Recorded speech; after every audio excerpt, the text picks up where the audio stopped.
Uncle Howdy, the Wyatt Six, not six like the numeral six, but sick, SICKS, featuring, of course, um, Uncle Howdy.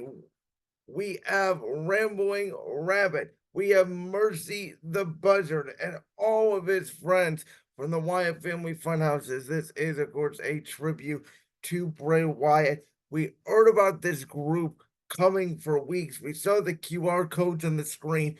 We did not know how WWE was going to introduce the likes of Bo Dallas, Eric Rowan, Nikki Cross, etc. into the group. But boy, at the end of Monday Night Raw, and we kept seeing the teaser on there where it said CG in social media. We all thought maybe Chad Gable was going to be their first feud. We did not know if they were going to come out after the match when Braun Strowman took out Chad Gable, and it made sense because obviously Braun Strowman was a part of the Wyatt family.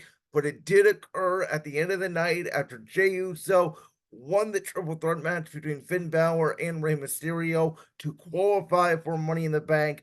The lights went down like the Fiend. The door opened like, of course, Bray Wyatt's last version of his iconic character. And there we go. We see Nikki Cross come out, and then we go all the way to the back, and we go through, of course, Joey, and we got Rowan, and we got Dexter, and then we finally end up with Uncle Howdy, aka Bo. And we see all this war crime scene backstage in Gorilla. We see Chad Gable practically getting murdered. It was straight out of a horror movie, straight out of a horror scene. And then, of course, at the end, all 5 members come out to the stage, and Uncle Howdy yells, "We're here," blows out the lantern, and that's it. End of Monday Night Raw. Scared me to death. I don't think anybody could sleep Monday night. Absolutely 10 out of 10. And, I saw a lot of comments, a lot of positive feedback on social media. A lot of people saying that Bray Wyatt would be proud, but a lot of comments as well saying WWE better follow up with this. And we don't know what this new faction is, right? Are they faces? Are they heels? Do they just target Chad Gable? Are they going to target other superstars?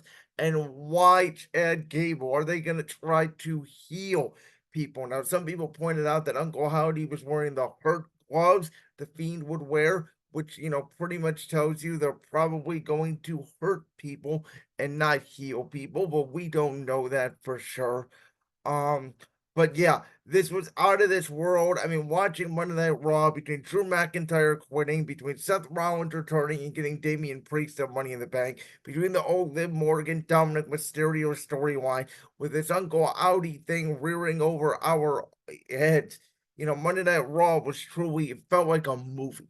It felt like watching a movie in real time. It felt like a well organized professional wrestling show. And you guys know how big of a fan I am of Wyndham Rotunda. I've talked about this numerous times. There is not a wrestler that I have thought about during the past year more than Bray Wyatt, more than The Fiend. I went as him for Halloween this year. And I wasn't really into wrestling. I had just gotten into wrestling in 2007, right before obviously the Chris Benoit tragedy. So I had no idea how much the Eddie Guerrero death had struck with the WWE Universe, and still obviously we feel it almost 2 decades later of how special Eddie Guerrero was.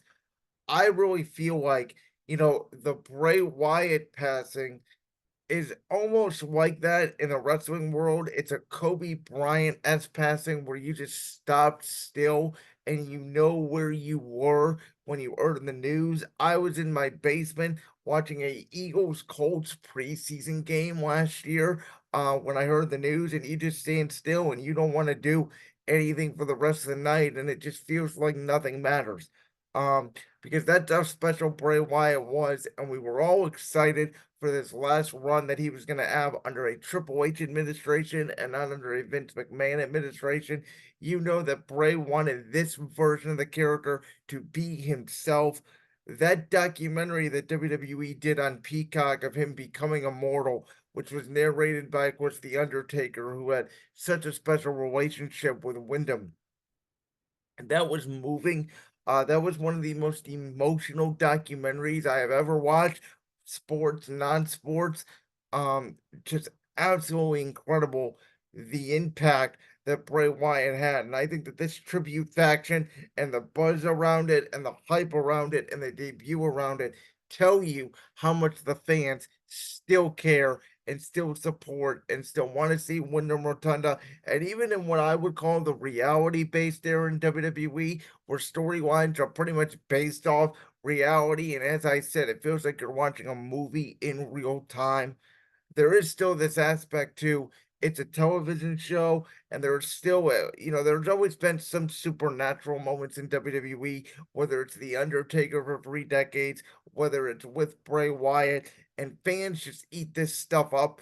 Obviously it's not for everybody, but if I'm not gonna lie to you and tell you that I haven't stopped thinking about this faction for 2 days and the expectations and the potential and how excited I am to potentially see them this year over SummerSlam weekend in my hometown of Cleveland, Ohio.